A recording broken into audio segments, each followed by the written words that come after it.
Is there a problem? I'm just making sure no one ever has to eat this. For every win that you see, there are about 1 million losses hiding behind that success. And in fast food, the failures are often decided by the customers. So here are 15 of the biggest fast food failures of all time. I'm very disappointed in you. McDonald's pizza. Pizza time. Meet McDonald's pizza, the menu item that McDonald's corporate found out the hard way just simply does not work. Mickey D's had good intentions. They wanted to serve up pizza to go along with their famous burgers. However, this endeavor was not without its complications. Horse!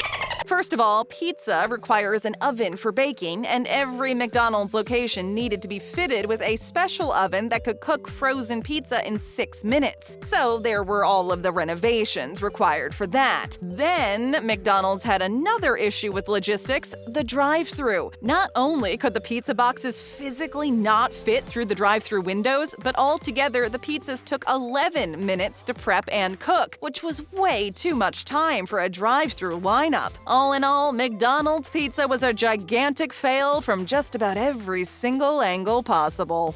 Wendy's Superbar. Thank you, dinner. Tomorrow night. It's all you can eat linguine. This one didn't fail because no one liked it. In fact, it failed because it was so successful. You see, in the 1980s and 90s, Wendy's created a self-serve buffet equipped with salads, fruit, Mexican food, and pasta. The works. And, well, when you get the works, someone has to put in the work to keep it going. There lay the issue with Wendy's Superbar, the fact that it was not super self-sufficient. At $2.99 per person, or about $5.40 in today's dollars due to inflation, the buffet was so successful that Wendy's staff couldn't keep on top of their normal orders and the upkeep of the Superbar. I can't hold the mayo any longer! The Superbar was retired officially in 1998, although some Wendy's locations still had the Superbar going all the way until 2006. McDonald's Fish McBites. Fish for sport only, not for meat. Meet Fish McBites, consisting of exactly what it sounds like. These fried bits of fish that McDonald's offered for a period of time were bite-sized portions meant to be enjoyed on your own or shared with others. Available in 3 sizes, you could get these poppable Fish McBites in a 10-piece, 15-piece, or the shareable size with 30 pieces. Despite being intended to be short-lived on the menu, they were marketed during the Catholic period of Lent. The Fish McBites proved even less successful than McDonald's corporate anticipated. Yikes, that's a recipe for disappointment. They were the first new addition to the Happy Meal menu in 10 years, which actually had a lot to do with their downfall. One of the main reasons for the Fish McBite failure is the fact that they marketed the bites to children. Kids aren't exactly the biggest fans of fish, and so McDonald's completely missed the mark with their advertising, leading to a grand fail. DQ Breeze. Like blizzards and stuff? You betcha. Dairy Queen is known for being an ice cream spot, and they are famous for their blizzards. Well, in an attempt to offer an alternative to the gravity-defying ice cream treat, DQ created the Breeze in 1990, a frozen yogurt treat. Hey everyone, wanna go get frozen yogurt? While the Breeze was kept on the menu for a decade, it was eventually removed due to poor sales. DQ was trying to provide a healthier option to its usual ice cream offerings, but the customers politely said, no thank you. Consumers wanted nothing to do with the Breeze. And so Dairy Queen listened to their customers, removing the Breeze from the menu like a swift gust of wind.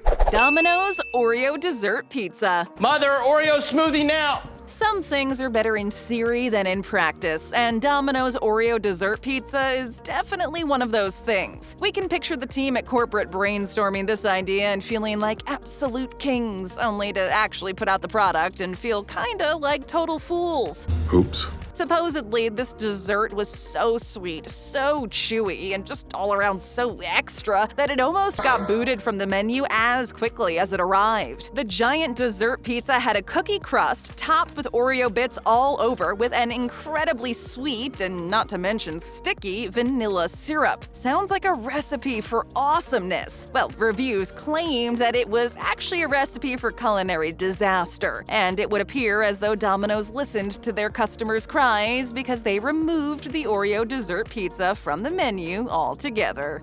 Burger King's Veal Parmigiana. I am a vegetarian, except for veal. Introduced in 1980, animal rights groups jumped on Burger King's Veal Parmigiana and didn't let it go until BK did. Word was that the treatment of the animals Burger King was using for this new menu item was deemed inhumane. Pass. Yeah. Animal welfare groups kept on BK until they eventually removed the item from the menu. There was even an active boycott of the controversial sandwich organized, but BK didn't want to admit that they had conceded to the protests. They claimed to pull the product due to poor sales. Sure, BK, whatever you say. McDLT. A McDLT? No, I already told you they don't make those anymore. McDonald's and environmentalism don't exactly go hand in hand. The McDLT was the epitome of this issue. The hamburger's concept was largely focused around its packaging. The hot portion of the burger and the cold portion of the burger were separated by styrofoam packaging. Game changer. The McDLT was simple, just a hamburger, lettuce, tomato, and mayo, and customers had the job of assembling the burger. Well, a heavy backlash had already been taking place at McDonald's regarding the amount of packaging the company used, resulting in the restaurant's need to listen to the protests and eventually remove the McDLT from the menu completely in 1990. Pizza Hut Bigfoot Pizza. Long, long, long, long, long. The Bigfoot pizza from Pizza Hut was so 90s, they even had a blockbuster promotion. The pizza was an impressive 12 inches by 24 inches, or in other words, 2 square feet, so it could feed large groups and was perfect for parties. Cut into 21 pieces, this pizza was actually one of the more popular items on the Pizza Hut menu. For under $11, you could select up to 3 toppings, so it was definitely a good deal. Shut up and take my money. The Hut paired the pizza with all sorts of promotions throughout the 1990s, including offering a free trial of HBO, free theme park admission, free Blockbuster video rentals, and the list goes on. But it would appear as though Pizza Hut wouldn't really need the promotions, as the Bigfoot pizza was such a hit on its own. Thing is, Pizza Hut still pulled the menu item, and we don't know why. So that's an automatic fail on the company's part. How can you discontinue a highly sought-after product? It's still in demand to this day. Taco Bell Double XL Chalupa. One double XL, one kids XL. Taco Bell already thinks outside the box, but sometimes when it goes even further, say outside of the bun, it loses the mark altogether. And this was the case in 2010 when Taco Bell introduced the Double XL Chalupa to the world, only to remove it from the menu months after its launch. How sad is that? The Double XL Chalupa was said to have 57% more ingredients than the original Chalupa, which was the main appeal. But when it came down to it, customers felt as though this supposedly extra-large Chalupa didn't really provide the extra ingredients promised in its name. After the Double XL Chalupa rode off into the sunset, Taco Bell tried to reintroduce the same item to the menu, this time calling it the Double. But no dice. Customers didn't take to it, and Taco Bell had to retreat in defeat. Pizza Hut Taco Pizza. What's this? P-Hut. Oh, Pizza Hut. The taco pizza was introduced at Pizza Hut in the 1970s and was enjoyed throughout the 1980s. Think original pizza crust with some deliciously seasoned ground beef, taco sauce, and a mix of cheddar and mozzarella cheese. Delicious. Not to mention the lettuce and tomatoes that were added on top after the pizza had been cooked. Said to be a symphony of both Italian and Mexican cuisines, the taco pizza actually did a pretty good job at both looking the part and tasting the part. The main problem was that most people wanted to do the tasting once and then go back to their regularly scheduled pizza programming. The taco pizza ended up being more of a gimmick than a staple on the menu, and eventually Pizza Hut said adios to the whole thing. The McDonald's McRib. OMG, the McRib is back. The McRib has been on the McDonald's menu more times than you've been told that the ice cream machine is broken. This barbecue-flavored pork sandwich made of pork shoulder meat was made to look like a tiny raccoon pack of ribs. With onions and pickles on top of this boneless barbecue sauce-slathered pork patty on a submarine roll, some people were in love. But the thing is, in order for an item to stay on the menu and remain a regular, a lot of people have to like it, not just some. Introduced in 1981 and removed 4 years later, the McRib then came back, only to depart from most countries again in 2005. The thing is, no one puts the McRib in a corner. From 2006 to 2018, the McRib has made on and off appearances on the menu in select markets. Really, it's a roller coaster ride with this one. Long John Silver's Big Catch Meal. You like seafood, do you? You know when someone says this is going to change the game, chances are they may just come up short. Take Long John Silver's Big Catch Meal as an example. An incredibly large 7.5-ounce fillet of haddock served with onion rings and a side of hush puppies. Sounds pretty good. Well, apparently this meal was so good it was shockingly unhealthy, exceeding health content guidelines by astronomical numbers. Actually dubbed the worst restaurant meal in America, the Big Catch Meal was cooked in hydrogenated oil that the company eventually had to concede they would change for a healthier one.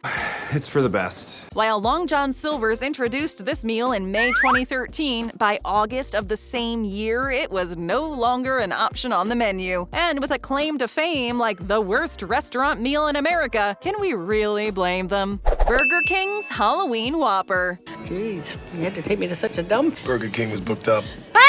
Halloween is supposed to be scary, except maybe not for this reason. Burger King decided to get creative for the 2015 Halloween season with the Halloween Whopper. This scary version of the Whopper was served on a black bun and enclosed in a mummy-style wrapper to give it that spooky feel. But we fear that the main thing people had to be afraid of with the Halloween Whopper was the aftermath, because this BK creation left customers a little perplexed after a trip to the bathroom. Apparently, the black buns had the ability to turn your poop neon green. What? The buns had some A1 steak sauce added into the mix to bring about the black color, but apparently that wasn't enough to convince experts as to why customers' waste turned the same color as flubber. It was concluded that BK was obviously using a concentrated version of the A1 steak sauce in their buns. Either way, a scary sight indeed. Wendy's Frescata Deli Sandwich. Let me handle this. Scusi, Boopy? To put it frankly, Wendy's didn't really succeed with this venture. In 2006, Wendy's introduced a line of deli sandwiches called Frescata. There was the Frescata Club, the Chunky Chicken Salad Frescata, the Black Forest Ham and Swiss Sandwich, and the Roasted Turkey with Pesto and Swiss Sandwich. All were offered on artisanal bread. Since Frescata means fresh, Wendy's took this to heart and prepared everything right then and there, except this led to long lineups due to the amount of time it took to prepare a sandwich. Jeez, look at this line. So while the Frescata deli sandwiches were supposed to provide a healthier option for Wendy's customers, it turns out they didn't really want that option in the end, and the whole line of Frescata deli sandwiches were discontinued from the menu.